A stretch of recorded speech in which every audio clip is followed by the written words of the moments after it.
Hello, buonasera, buongiorno. Welcome everyone. Today is the day. Finally here. We are all here to celebrate the winners of the AICW-Bressani Literary Prize. My name is Licia Canton, and I am your co-host this evening with Giulia De Gasperi. Hi, Giulia. Hello, hello, and welcome everyone. We'll hear from Giulia shortly, but first let me introduce Dennis Maione, who is on the committee for the AICW-Bressani Prize, and he is also our new AICW treasurer. Dennis. Hi, we're going to do a land acknowledgement. I recognize that we're all on different territories at this time. I'm on unceded Indigenous land, Treaty 1 to be exact. Treaty 1 at the convergence of the Red and the Assiniboine rivers is historically known as a gathering place for many First Nations. The Anishinaabe, Cree, Ojibwe, Dakota, Dene peoples, and the Métis Nation. The Association of Italian-Canadian Writers acknowledges these people and those from across the territories that we each live in. We recognize that care for the land across our country, and we pay our respects to Canada's first storytellers. Thank you, Dennis. It's now my pleasure to introduce Christine Sansalone, who is our AICW president. Thank Christine. you, Licia. Good evening, buonasera a tutti, and welcome to the 2022 AICW-Bressani Literary Prize Winners Celebration. Tonight we celebrate 4 very talented Italian-Canadian writers and their inspiring works. Questa sera celebriamo il talento di 4 scrittori e scrittrici italo-canadesi. Tonight we also celebrate the richness of the Italian-Canadian experience by honoring the literary expression of our writers. The Association of Italian-Canadian Writers is a national non-for-profit organization that brings together a community of writers, critics, academics, and other artists who promote Italian-Canadian literature and culture.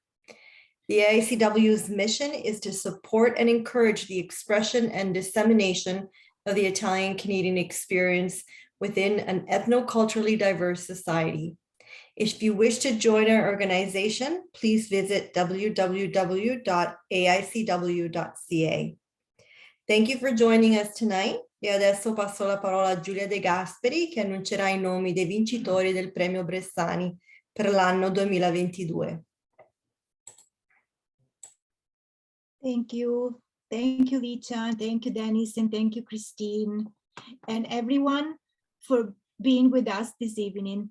I would like to take a moment to personally thank my fellow committee members, Dennis Maione, Licia Canton, Christine Sansalone, and Dominic Beneventi, who unfortunately could not be here with us tonight, for making this a wonderful experience.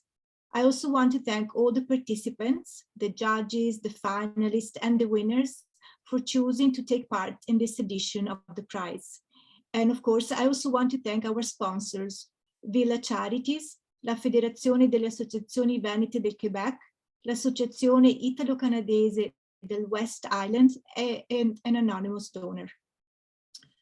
For those of you who are not familiar with it, the F.G. Bressani Literary Prize, as it was formerly known, was established by the Italian Cultural Center in Vancouver in 1986, thanks to Anna Foschi Ciampolini and the late C. Dino Minni.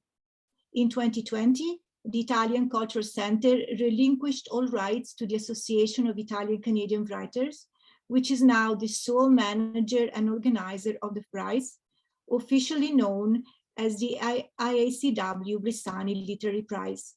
The aim of the prize remains the same as originally intended, to promote and celebrate works by Canadian authors of Italian background. In this edition, the prize was assigned to 4 different categories: first book, fiction, non-fiction, and poetry. And the winners are, for first book, Christine Ottoni with Cracker Jacks for Misfits, Exile edition 2019. Yay. For fiction, we have David Giuliano, The Undertaking of Billy Buffone, Latitude 46 Publishing, 2021. For nonfiction, we have Marcello di Cintio, Driven, The Secret Lives of Taxi Drivers, Biblioasis 2021. Sorry, double David and Marcello. And for poetry, Alessandra Naccarato, Re-Origin of Species, Bookag Press 2019. Congratulations to all of you.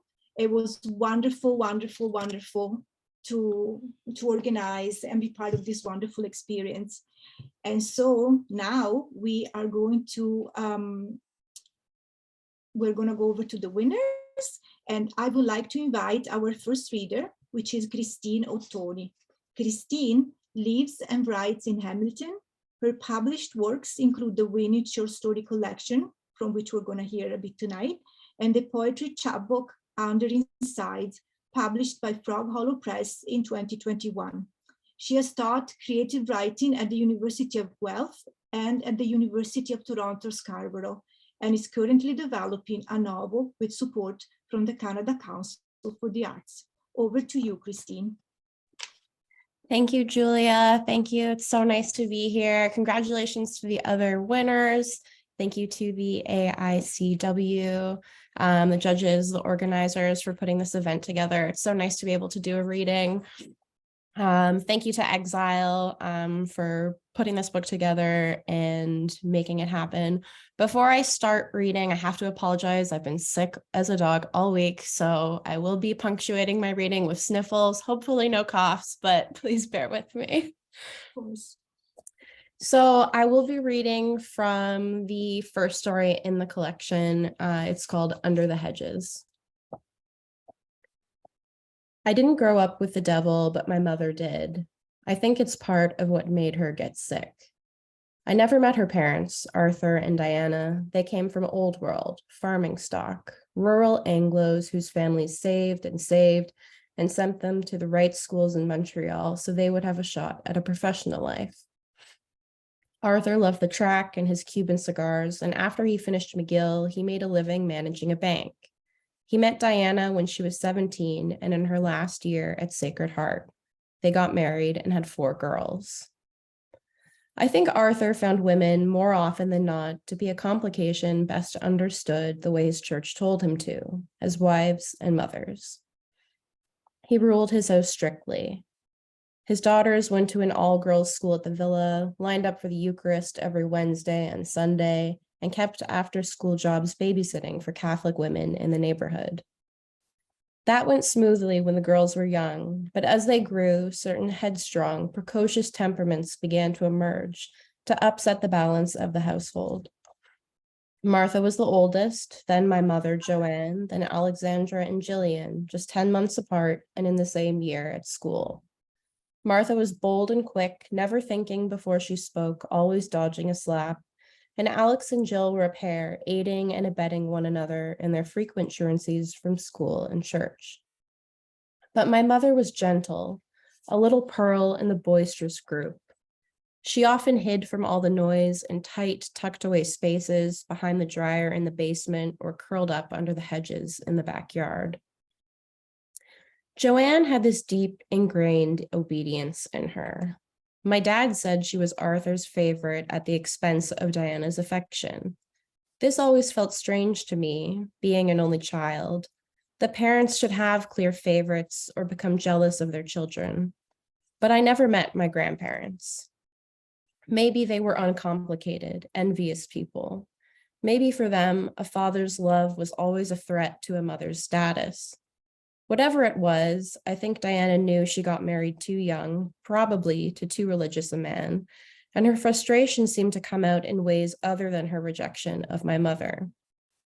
She spent her mornings in the bath, soaking in a cloud of steam with her hair up, and her afternoons at the salon. She was a great beauty, a great acquisition when Arthur first met her, and a great source of irritation to him later. You can see how a man like Arthur would have to do everything in his power to try to keep women like these under control. He cared very much what people thought of him. a country boy with a suit and car and tidy white house in Côte St. Luc with a yellow door. So he made fire and brimstone rain down in their house, and he put the fear of the devil into his daughters. The best way I can explain that fear is this. When I was a kid, my mother was unwell a lot. She'd get stuck upstairs in pajamas and say strange things like she had a voice following her and it wouldn't leave her alone, and my dad would stay home with her, not really knowing what to do. I would kind of sit back and watch the whole thing play out and worry about what would happen to us. This was before she got on antipsychotics, which allowed her to function pretty well as long as she took them. Eventually, we found out she had psychosis, real insanity, and her mind would narrow and bend, rearranging the obvious realities of the world. At first, her delusions would be harmonious, bright and full of synchronicity, everything in order, from raindrops to an orange peel. Everything she saw and touched would manically radiate positive energy and goodwill. But then, when things turned bad, as they inevitably would, she was terrified of the devil, of punishment coming for all the bad things she'd done. I'd ask her when she was in the middle of various psychic downswings what exactly she thought she'd done bad. My mother was fundamentally a very good person. Maybe people say that about their mothers, but for mine it was true. She gave money to charity when I was little and we were house poor. She was shy, but did her very best to be friendly to people she passed in the world. She didn't steal or cheat at anything, and it was nearly impossible for her to tell a lie, almost to a fault. She loved my father until she couldn't anymore, and even after they separated, she still loved him a lot. But in those moments when she'd get lock-legged and peek out back windows to look up at the sky, her teeth chattering, her hands clenched in fists, she'd say her retribution was coming, that God was coming for her, really coming for her this time. Logic doesn't hold ground in moments like these, so it was better to listen and encourage her back onto the medication if possible. But the things she was afraid of being paid back for had a quantifiably religious tone, like how she'd had sex before marriage and had gotten separated from my father. She'd never had me baptized or spread the word of Christ in me. She'd forsaken her father and mother. She'd given in to lust. My mother was certain that she had proof of sin, and she told me a story once, only once, of how she came to this certainty. It was the summer, the late 70s, I think, and she was 15 and her sisters had all started smoking. They'd steal their mother's cigarettes from her bedside table and lock themselves up in their bedroom.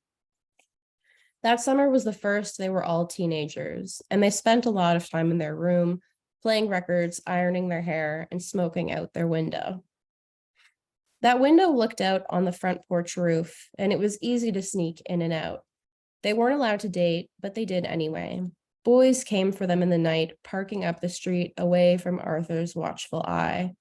The girls would crawl back in through their bedroom window as the sun came up, smelling like sweat and peppermint schnapps and Benson and Hedges. My mother didn't like any of it, and she told her sisters that their father would kill them if he found out.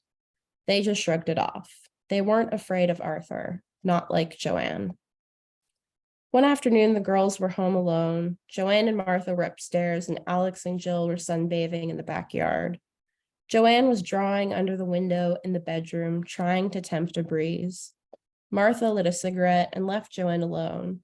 She knew her sister liked quiet and privacy whenever she could have it. Joanne heard Martha wander down the hall and into their parents' room, where she shut the door to take a nap. She was tired from sneaking out with her boyfriend Robbie the night before. They'd started doing it, Martha had confessed to Joanne, mostly in the back of Robbie's father's car. And whenever they did, Martha felt sick and dizzy the next day. Her legs were all weak from holding them high with her feet pressed against the backseat windows. Joanne kept drawing for a while. She was good in most subjects, but only really enjoyed art. Time passed there under the window until a smell crept into the room, something chemical and burning. Joanne got up and opened the bedroom door. There was smoke in the hallway. "Martha," she called. She went down the hall, coughing and waving the smoke away, and opened the door to their parents' room. She was met with a thick black cloud. Then she saw the flames licking hot at the lampshade on Diana's bedside table.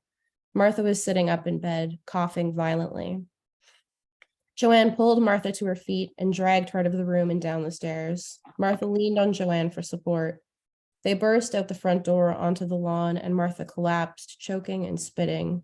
Joanne ran back into the kitchen and filled a frying pan with water.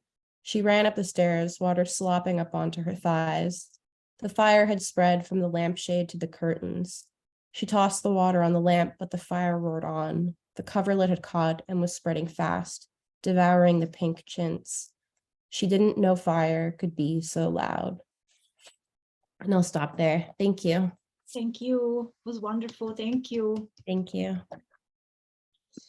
And next, I'm going to call to the virtual mic, David Giuliano. David is an award-winning writer. The Undertaking of Billy Buffone is his first novel. Postcards from the Valley, a collection of essays, was a Canadian bestseller.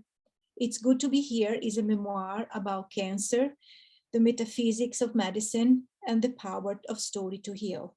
He has published 2 illustrated children's books, and you can learn more about David on his website, www.davidgiuliano.ca. And over to you, David. Thank you. And I'll jump into the reading. But before I do, I was able to join the American Italian Writers Association gathering last week, and they asked me to say hello to everybody here. So I'm passing on their kind greetings from that gathering. It was fun to be with them. So my novel is The Undertaking of Billy Buffone, and it's nice to be in a group that knows how to pronounce it and knows it means clown. It's a story about trauma, though, inflicted by Scouter Rupert Shirley, who preyed on boys in 26 Mile House, which is an isolated town, not unlike my own in northwestern Ontario. Led to suicides, conspiracies of silence, secrets, and a lot of damage that persisted long after Scouter Shirley is murdered near the beginning of the novel. It's a heavy topic, but I hope there is also some humor, and there's definitely some quirky characters in it. It's narrated by Matthew Collins, Billy's best friend, now deceased. And so I'll read a little bit from 2 short pieces from their early friendship and the beginning of it dissolving. So this is chapter 5, My First Home. In that earliest of my childhood memories of Billy and I, in the season of dandelions, I'm still wearing my pajamas and walking across the front lawns on our side of Miles Street. I'm wearing socks, but not shoes. It must have been early in the morning because I remember the grass being thick with dew. My socks are wet. Through our neighbors' open windows, I can smell coffee and toast, can hear the clatter of breakfast tables being set. 3 yards down the street from ours, Billy is sitting on the wet grass in front of his house, basking in the early sun. He's wearing short pants and no shirt. His smooth legs are crossed in front of him. We called it sitting Indian style, never making the connection to Pickerel River First Nation, only 20 minutes from town. Billy's legs are already turning brown, even though summer is just starting. His belly is round, his eyes are closed. The drops of moisture glistening on the grass and the dandelions give the appearance that he's floating on a green pond of yellow lilies. A prayer bell of peacefulness encircles him. I'm drawn by the soundless bell toward him. I stopped a few feet away, waiting for him to notice me.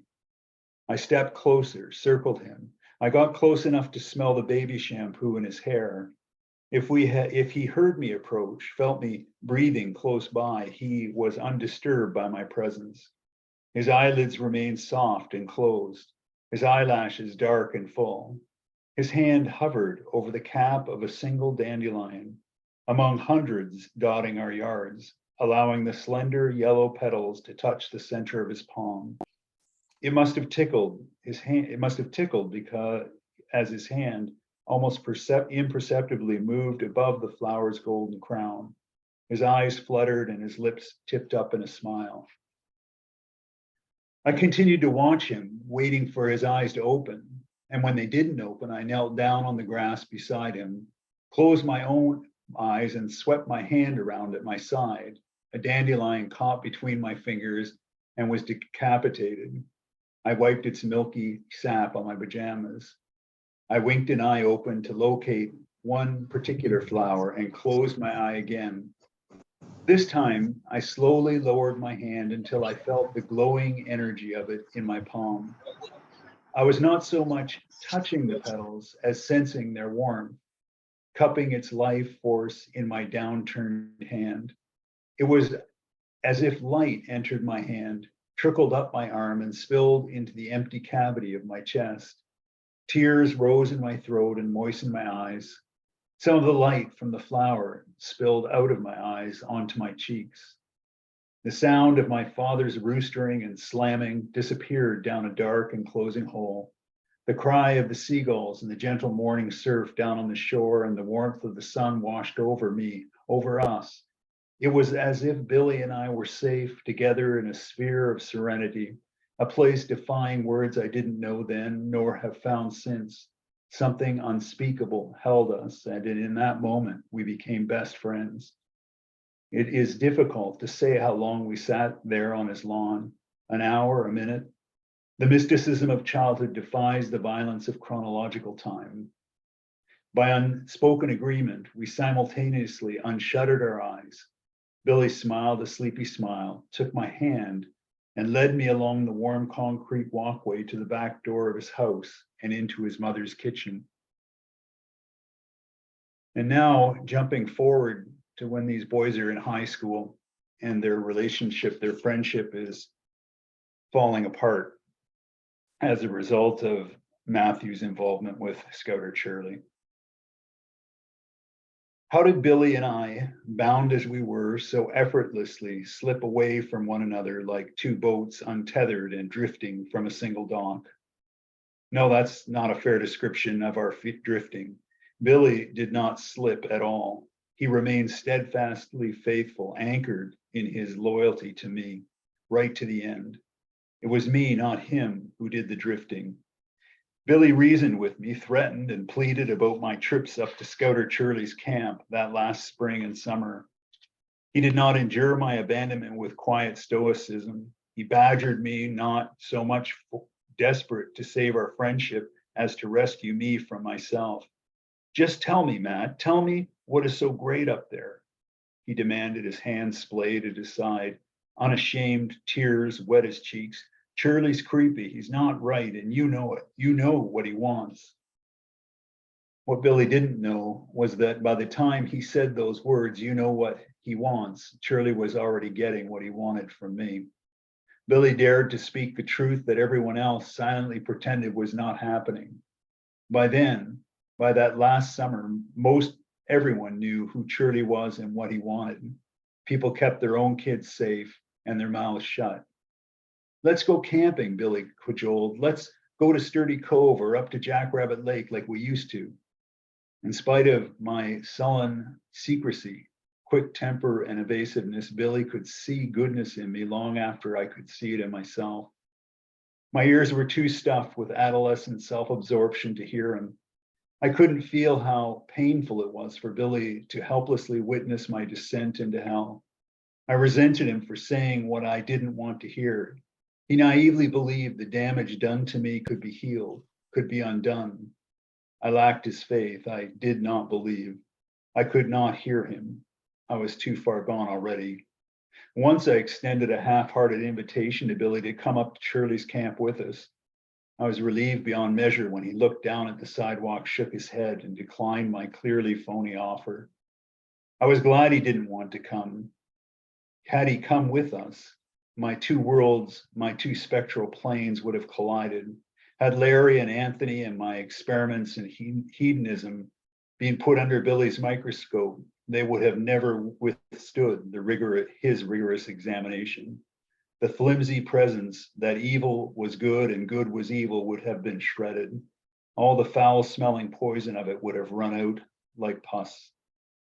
Billy's presence at Shirley's camp in and of itself would have punctured our illusion of freedom, would have shattered the funhouse mirrors of our distorted ideas about maturity. He would have wafted the stench of our pollution to his nose as if assessing the toxic contents of a beaker. It would have been too painful for either of us to bear. His gaze would call me back to the self I had already lost. I did not want to see the truth and convinced myself that Billy did not want to see it either.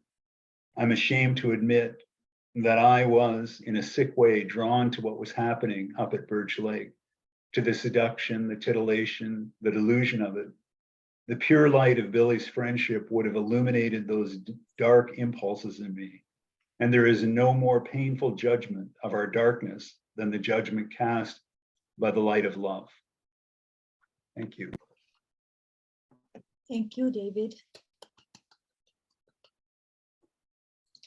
Next, I'm going to call to the virtual mic Marcello di Cintio. Marcello is the author of 5 books, including Walls, Travels Along the Barricades, and Pay No Heed to the Rockets, Palestine in the Present Tense, both winners of the W.O. Mitchell City of Calgary Book Prize. Di Cintio's writing has also appeared in publications such as the International New York Times, the Walrus, Canadian Geographic, and Afar. To you, Marcello. Thank you very much. Thank you to the AICW for this lovely award, and congratulations to my fellow winners. It's a pleasure to join you virtually here this afternoon. Oh, this evening for you, this afternoon for me. My book, The Secret Lives of Taxi Drivers, profiles the lives of cabbies all around Canada. And people have asked me who's my favorite driver, and I'm not supposed to have an answer for that, but I do. And it's Mo Jalil, who I call the bully of Baghdad. And I'm going to read a little bit about his early days as a young man for you tonight.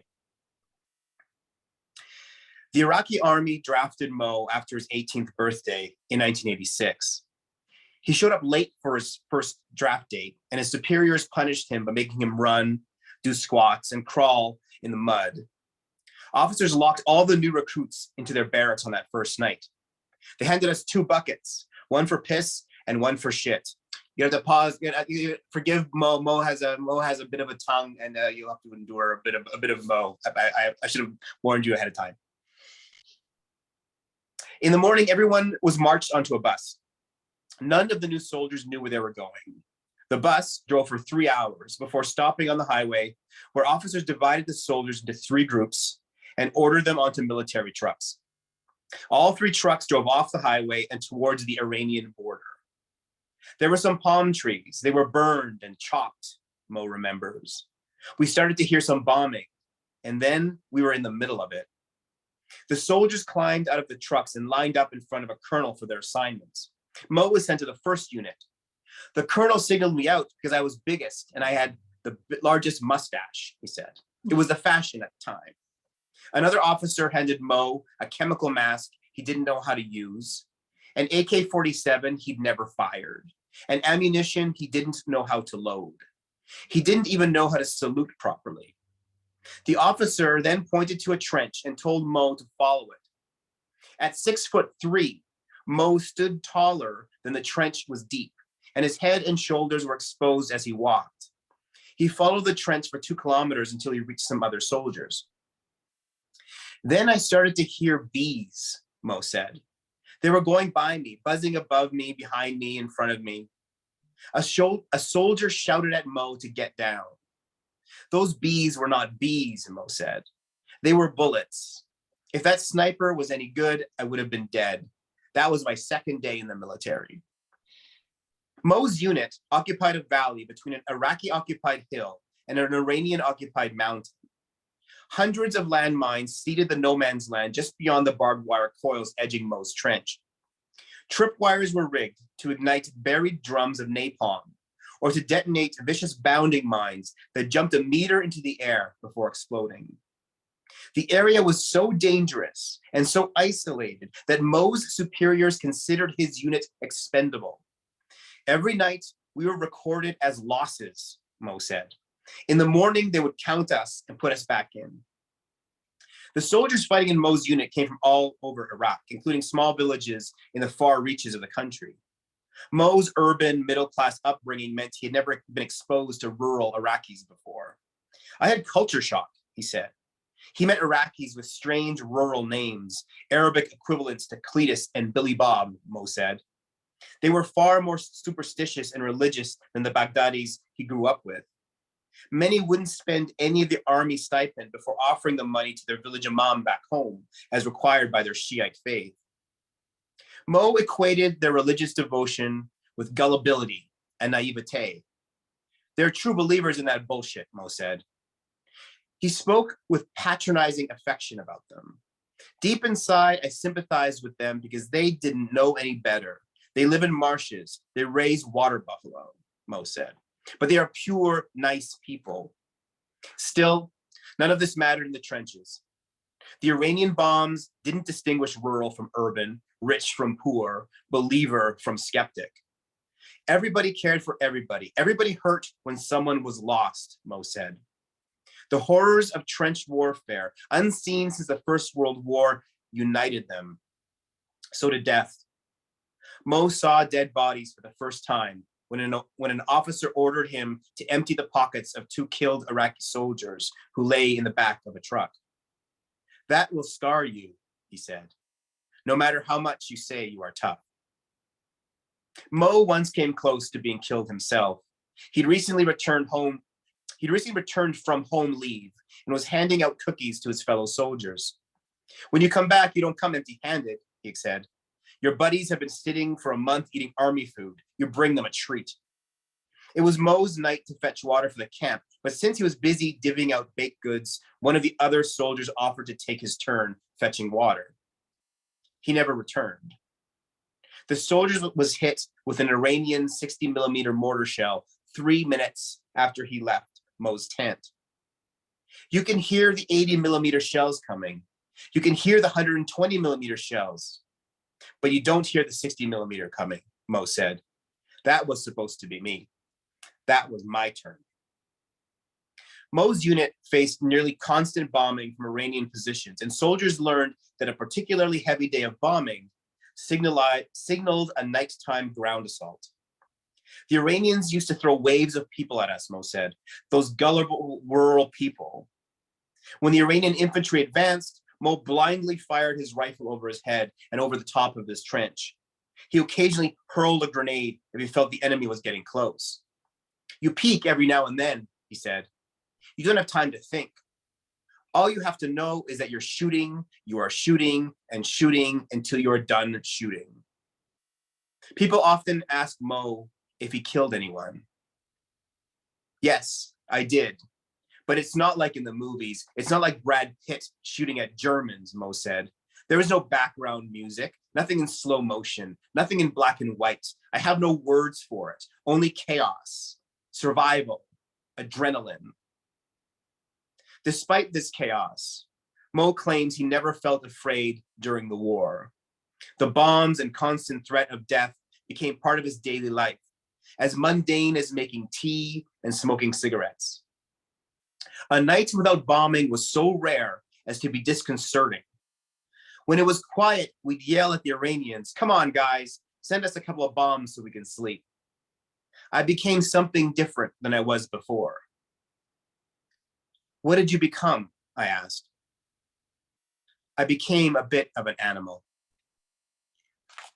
I'll leave it there. Thank you so much.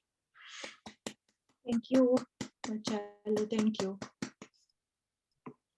Our last reader for tonight is Alessandra Naccarato.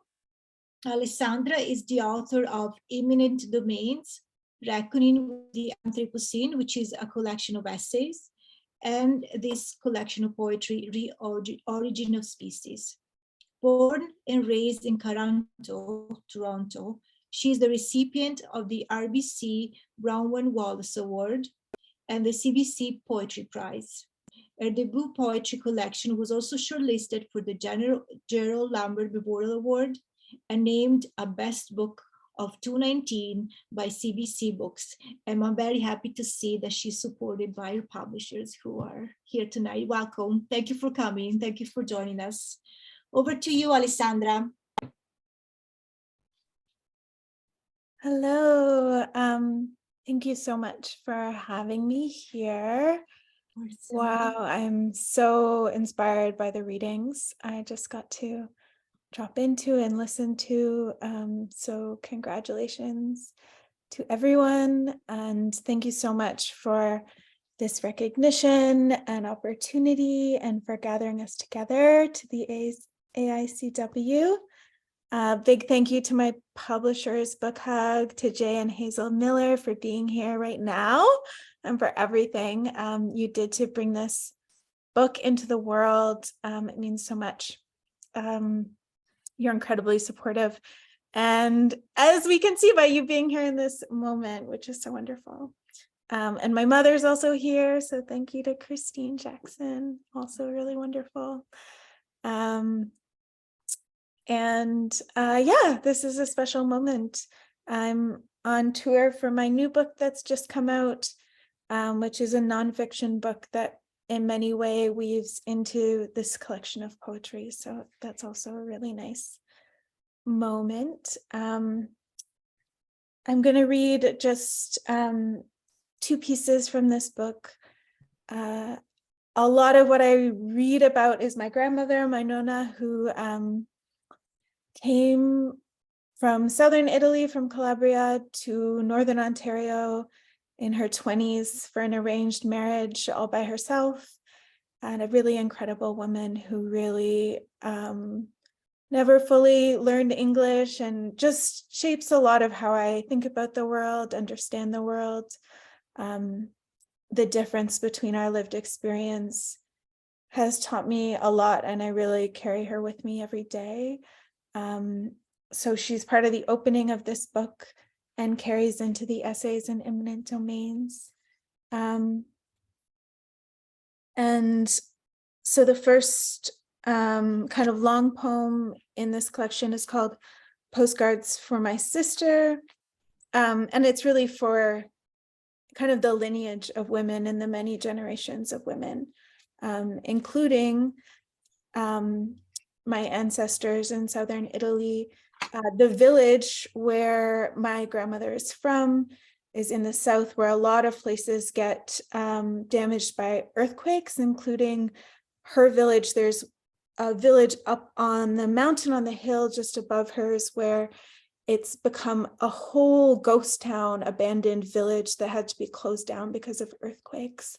And when I finally made my way back to her village and found this abandoned town that I kind of broke into, let's be honest, climbed up past the fences. In this beautiful way, I continue to be fascinated and dream of that little town, Lino Costello and Lino Borgo. So this is Postcards for My Sister. Above the green village, a hill where no one lives, our great-grandmother is buried there. Before the town fell, they spread their cards and drank. Big-mouthed women, fat as trees, their ceilings hung with meat. A whistle of us in their hands as they made plans for weddings and daughters. Our grandmother spoke to a man on the phone, and this is how she was married. Her long blue skirt, 2 gold front teeth. On that green hill, I lay down with a man and read. The floors have turned to moss. There are no gravestones there. On Shell Beach, a fawn with broken neck weeping. Sophie's hand on split bone, a crown of rocks and seaweed. I was certain I would mother alone. Then calves were born all spring and our sister arrived on the coast. 9 months in a busted sedan crying. Welfare kitchens, our shared father. We are on the road, her mother says, and how can I argue? We can't expect joy, I tell our sister, like you told me. But that night, algae on the shore, phosphorescence, We walked into the cold, bright glitter. No one mothers alone in the end. The fawn on Shell Beach weeps until it is still. Sophie places a shell on its eye. The water will guide it away by morning. The tide has its own kind of care. The small house, crowded with women. The small body you, sister, were not ready to leave. There were no legal midwives, but the women knew how to turn a child. 3 days, the small house, our mother screaming. She would not go to the hospital. We come from this woman, from women like this. And then there's the plum tree, where my friend parked to sleep with feet in starlight. The night before the public clinic, where a nurse would count backward in time. On the dance floor, my friend whispered, "It's okay to play gatekeeper, to pass self to me as I whirled silk into flowers, small rain of blood at thigh, immaculate reconception. 4 weeks along, though I'd known the alcoholic for 3. Unreliability of time, of fathers, the word inside mother, tergiversare. To turn away is to turn to, straddle, go on. We have always taught each other how to give birth and not. My same child came, she told me under the plum tree, once her sadness had spun out and dried. Rowan was always his name. Above the green village, a hill where no one lives. Our grandmother is buried there. After the earthquake, they spread their cards and drank. Big-mouthed women, stern as orchards, sending their daughters away. The girls were told to not turn back. Our grandmother waited 60 years, then packed her suitcase again. Her second marriage ended with a Greyhound ticket. In a long blue skirt, 2 gold front teeth, she left to pick wild mushrooms. Before the flight, joked with our mother about the life of single women. On that green hill, I lay down in her old scarf.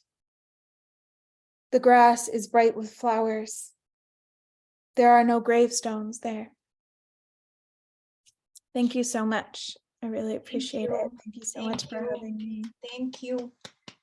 And this unfortunately concludes our reading from our winners. This makes me very sad because I could listen to all of you all night. So let's do this again. So thank you to all the winners for participating tonight, for everybody that came, and grazie ancora, complimenti. And now I'm just gonna pass the mic to Licia for concluding remarks. Thank you, everyone, for being here. Congratulations to the winners. And that's it for this edition of the AICW-Bressani Prize. We'll let you know as soon as there's a call for the next edition. I'd like to thank Maria Pia Spadafora for technical support. She is our new vice president at the AICW. Thanks, everyone.